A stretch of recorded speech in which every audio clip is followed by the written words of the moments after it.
This was our RC2414 Classic at the end of the last video. We have the backplane all assembled and mounted on two maker beam struts.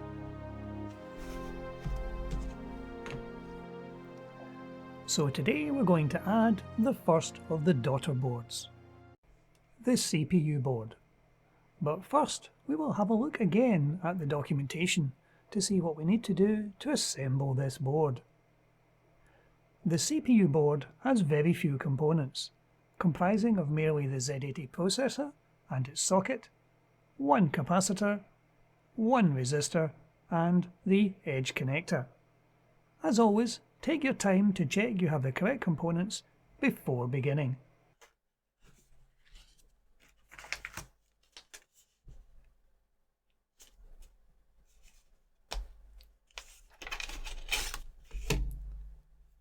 And there is our CPU card.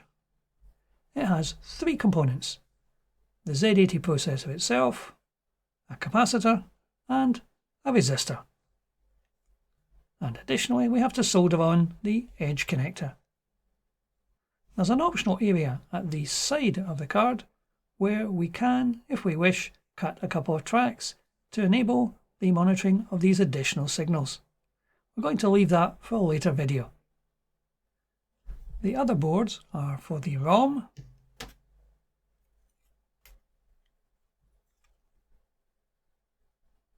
for the serial I/O, for the memory, and the last one is for the clock and the reset. Our passive components. We need one of these.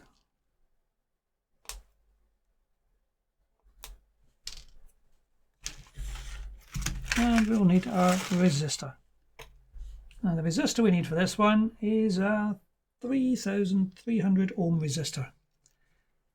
If you're in any doubt as to the colour coding on the resistor, you can always use a multimeter that can measure resistance to determine that you have the correct resistor for your board. We need an edge connector.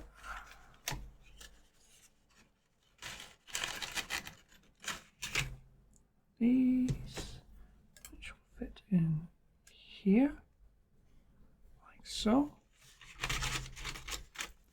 And we'll need our sockets. I'll leave the Z80 processor in its anti-static packaging for the moment until we have the board assembled, as it will be the last thing we plug into the board.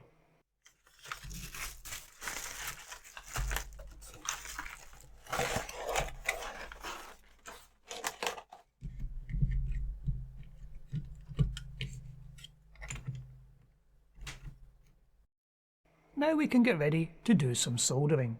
Having something to hold the board still while you're doing the soldering is always advantageous. If you haven't done much soldering before, it's important to remember some safety tips. A soldering iron does get very hot, and care should be taken while using it. Additionally, always wear eye protection, just in case. As with previous builds, we start with the lowest profile components first, the resistor and capacitor, now being soldered into place. To ensure our soldering has been successful, it's always a good idea to examine the board with a magnifying aid, periodically, to ensure that firstly you haven't missed soldering a lead or have inadvertently soldered two together. Now that both of the low profile components are in place, it's time for the socket for the processor. Sockets can usually be soldered in place by laying them on a flat surface to allow the corner pins to be soldered first, which will hold the socket in place. After that, you can return the board to the holding frame to complete soldering the rest of the pins. And again, after a quick inspection to ensure you haven't missed a pin, then we will have completed the soldering of all the components on the board. This just leaves the edge connector to do.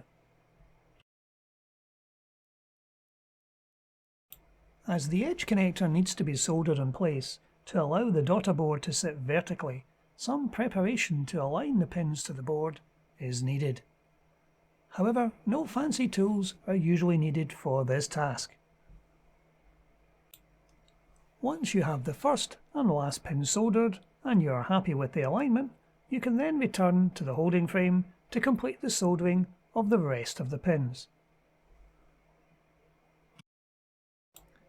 After a quick inspection to ensure nothing has been missed, the CPU board has now been completed. Now, as our last step, we fit the Z80 processor chip itself. In order to fit the chip into its socket, the pins on the chip need to be carefully bent inwards, very slightly, to align them with the socket. Once you have checked that all pins line up with the socket, you can apply a modicum of pressure and the chip slides into the socket. Our completed CPU board can now be carefully inserted into socket number 3 on the backplane.